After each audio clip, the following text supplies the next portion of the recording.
अखेर 10 वर्षांनंतर छत्रपती संभाजीनगर महापालिकेची निवडणूक पार पडलीय. मतदान झालंय, प्रचार थांबलाय आणि आता सगळ्यांचे डोळे उद्याच्या निकालाकडे लागलेत. पण हा फक्त नगरसेवक निवडण्याचा विषय नाहीये. ही निवडणूक म्हणजे स्वबळाची ताकद, फुटलेल्या युतींची खरी परीक्षा आणि शहरात नेमकं कोणाचं राजकारण चालतंय याचा थेट फैसला आहे. खांड, बाण आणि भगवा या तिन्ही चिन्हांभोवती फिरणारं संभाजीनगरचं राजकारण यावेळी वेगळ्याच वळणावर येऊन ठेपलंय. युती कोलमडल्या, आघाड्या तुटल्या, प्रत्येक पक्ष एकला चलोरे म्हणत मैदानात उतरला. मग प्रश्न असा आहे की या स्वबळाच्या लढाईत नेमकं कोण मजबूत ठरणार आणि उद्याचा निकाल कोणासाठी धक्का देणारा ठरेल, हे सगळं आज आपण समजून घेणार आहोत. नमस्कार, आपण पाहत आहात पुढचा विचार. 10 वर्षांनंतर होणाऱ्या या महापालिका निवडणुकीचं राजकारण सुरुवातीपासूनच वेगळं राहिलंय. इच्छुकांची इतकी गर्दी होती की जवळपास प्रत्येक पक्षात मी आधीचा नगरसेवक आहे अशी मानसिकता तयार झाली होती. याच इच्छुकांच्या भांडणातून महायुती आणि महाविकास आघाडी या दोन्ही आघाड्या अक्षरशः कोलमडल्या. परिणामी संभाजीनगरमध्ये यंदा युती नाही तर ताकदीची थेट चाचणी आहे.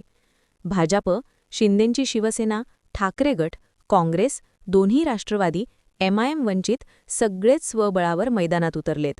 विशेष म्हणजे एमआयएम वगळता जवळपास सगळ्या पक्षांनी 70 ते 95 जागांवर उमेदवार दिलेत. म्हणजेच कुठलाही पक्ष फक्त उपस्थितीसाठी लढतोय असं नाही, तर सगळेच सत्ता डोळ्यासमोर ठेवून उतरले आहेत. संभाजीनगरचं राजकारण गेली 2 दशके खाण हवा की बाण आणि औरंगाबाद की संभाजीनगर या भावनिक मुद्द्यांवर चालत आलं. पण शहराचं नामांतर झाल्यानंतर औरंगाबाद संभाजीनगर हा मुद्दा संपला, तरीही शहरातील मूलभूत प्रश्न मात्र आजही जैसे थे असेच आहेत. वर्षातून 365 पैकी फक्त 44 दिवस पाणी मिळणाऱ्या शहरात विकासाचे ढोल मात्र प्रचारात जोरात वाजले. सत्ताधारी आणि विरोधक दोघांनीही भावनिक मुद्द्यांना जास्त धार दिली, हे वास्तव आहे. भाजपने यावेळी आपली भूमिका थोडी बदलली. ना खाण ना बाण, राखू भगव्याची शान अशी घोषणा देत भाजपने थेट शिवसेनेला डिवचण्याचा प्रयत्न केला. युती तोडल्याची खंत पण त्याचवेळी स्वबळाची हौस हा भाजपचा अंतर्विरोध संपूर्ण प्रचारात दिसून आला. मुख्यमंत्री देवेंद्र फडणवीस यांनी टॉक शो, सभा आणि संवादातून विकासावर भर दिला. मराठी अस्मितेचा मुद्दा जोडला. पण जर पराभव झाला तर त्यांचं खापर शिवसेनेवर फोडण्याची सोयही भाजपने आधीच करून ठेवलीय.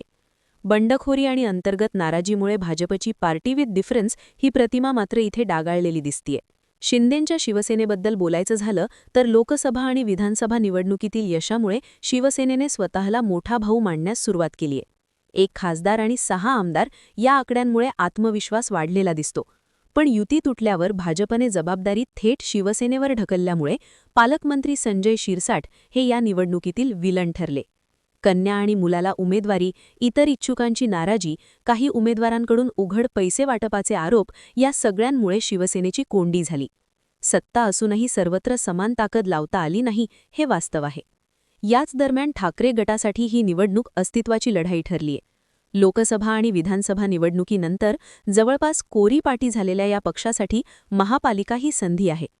माजी महापौर अब्दुल रशीद खान यांच्या प्रवेशामुळे मुस्लिम मतदारांमध्ये ध्रुवीकरणाचा प्रयत्न झाला. पण तो फायदा ठरेल की उलटा फटका बसेल, हे निकालच ठरवेल. अंबादास दानवे यांनी प्रचारासाठी धुरा सांभाळली. उद्धव ठाकरे यांची एकमेव सभा झाली आणि राज ठाकरे यांच्यासोबत संयुक्त सभा न झाल्याची चर्चा देखील रंगली. युती तुटल्यामुळे ठाकरे गटाला अप्रत्यक्ष फायदा होऊ शकतो असं राजकीय जाणकार मानतात. एमआयएमसाठी मात्र ही निवडणूक सगळ्यात कठीण आहे. मागील वेळी 25 नगरसेवक असलेल्या एमआयएमने यावेळी 22 विद्यमानांची तिकीटं कापली. यामुळे बंडखोरी, रस्त्यावर उतरलेला रोष, काळे झेंडे आणि थेट हल्ल्यांपर्यंत परिस्थिती पोहोचली. मतदानाच्या पूर्वसंध्येला नारेगावात झालेली तुफान हाणामारी, 8 जण जखमी, बाजारपेठ बंद हे सगळं एमआयएमच्या डोक्यावरील ताण वाढवणारं ठरलं. ओबीसी बंधूंनी शेवटच्या टप्प्यात मैदानात उतरून वातावरण सावरायचा प्रयत्न केला.